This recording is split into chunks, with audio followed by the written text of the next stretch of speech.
And House Speaker Nancy Pelosi is announcing plans for a day of commemorative events.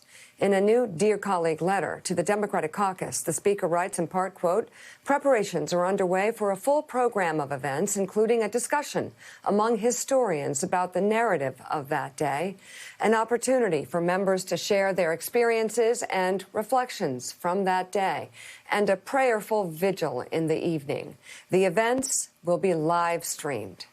The House will not be in session for the anniversary, but the Senate will, causing some lawmakers to express security concerns. The White House says it also plans to mark the anniversary of the insurrection, but has not yet released specifics. I guess it's a fine balance here. As for the House committee investigating the January 6th attack on the Capitol, it is seeking for the first time information from a sitting member of the Congress. Chairman Benny Thompson sent a letter yesterday to Congressman Scott Perry of Pennsylvania asking him to provide documents and appear for a sit-down interview. The letter states the committee has evidence that Perry had, quote, an important role to play in efforts to install Justice Department official Jeffrey Clark as the acting attorney general during the final months of the Trump administration. Clark then went on to play a key role in Trump's efforts to challenge the election results.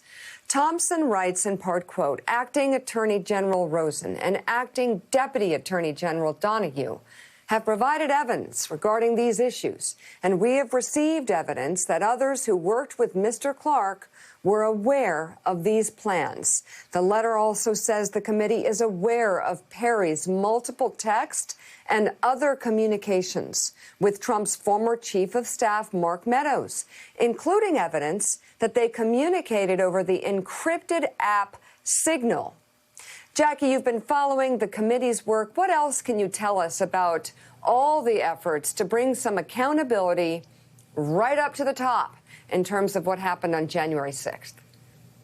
Yeah, well, first off, my colleague Tom Hamburger and I had confirmed that Scott Perry was, in fact, the lawmaker who did send that text to Mark Meadows that Congresswoman and Vice Chair Liz Cheney read aloud last week to direct Meadows to please check your Signal.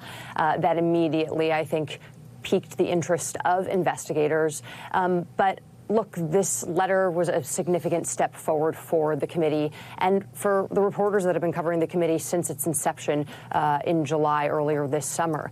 It's always been a question of how the panel was going to handle getting sitting lawmakers to cooperate with them, as we knew from the very beginning that people like Kevin McCarthy, Jim Jordan, Scott Perry were in touch with the president and his inner circle about the efforts to overturn the results of the 2020 election. But Scott Perry in particular is of interest. We have found through our reporting that he was the leading conduit from the House GOP to the White House in terms of trying to effort the challenge to the 2020 election.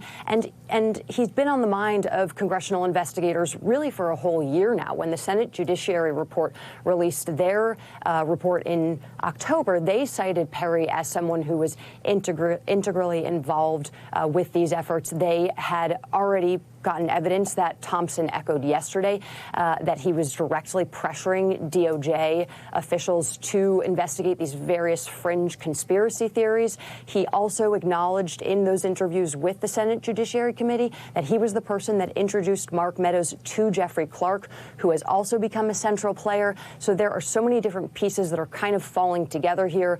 But the big question remains is whether Scott Perry is going to cooperate and how far this committee is going to go in getting a sitting member of Congress to actually comply with this investigation.